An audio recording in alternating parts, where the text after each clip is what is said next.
padong ko maghipo sa atong mga abot sa uma karong takna. Tanawon ninyo.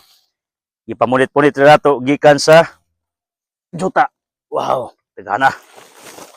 Oh. Ya pa. Hinog. Ya pagyud. Ya pagyud. Kita mo sa akong turok. Laway ra inyo kay umay inyo ah.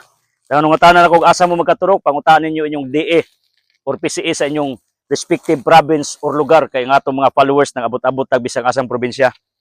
So, bugat yung kwarta. Come with me. Side by side, Abugago, Pinatre.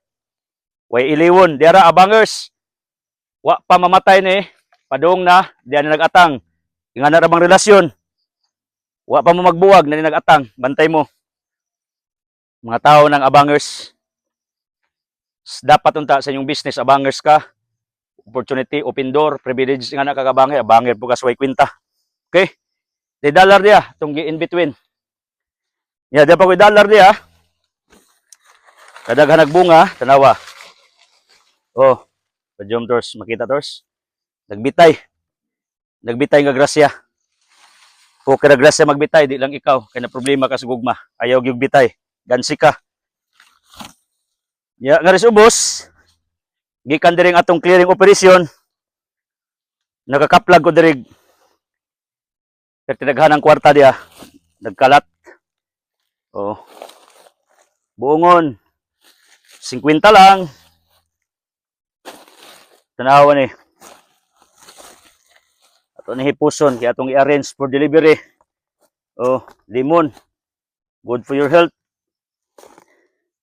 Usay mamunit na lang kas kwarta nimo. Kay na makay gitanom. Say punito nimo wa kay gitanom ato kasilingan, kawat na, delikado ka.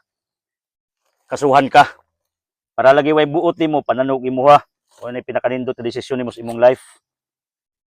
So, ipakita mo na ako dining pilo-pilo, siksik liglig ang mga grasya karong takna dapat daghang bunga dia.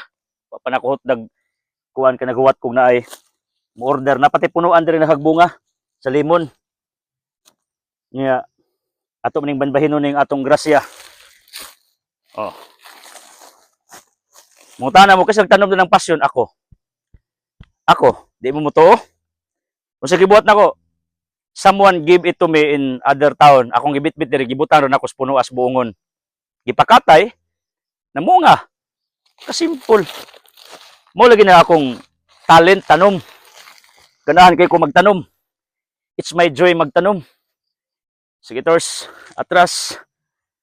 Kay akong pakito ni ako mga followers nga nagtrabaho ko, tiya magpa-char-char, content purposes.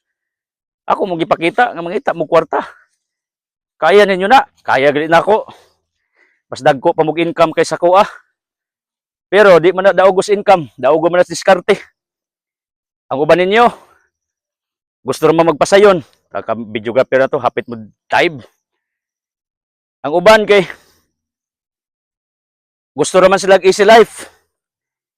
Trabaho, kaon, tanaw gadgets, TV, tog, kaon, mata, kaon, balik-balik. White thrilling kinabuhi pag nakaroutine. Venture mog something. Tungod kayong kinabuhi. Usay, murag sugal ba?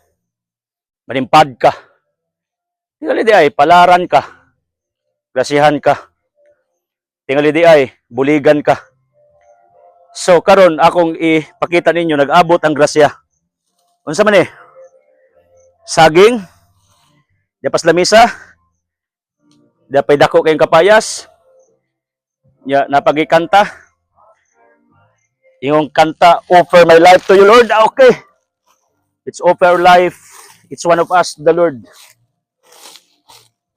As a pleasing sacrifice. That's my prayer for all of you. Nining Christmas. Nining bagong tuig. Inang Ginoo, Lord, I offer my life. Pag imo galing i-offer imong life, Matthew 6:33, seek me first, ing Ginoo, tanan ninyong needs. Akong ihatag. It happens to me personally. Wala naman ko'y pangayoon pa sa Ginoo. That's what I noticed to my life. Ngano, everything is given hinay-hinay. Hinay-hinay.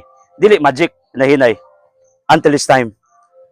So, one thing, gusto ko, mamunit po kag grasya sa mong kinabuhi, o di man karon maybe one day, pero it happens only once inyong i-offer yung kinabuhi sa Lord.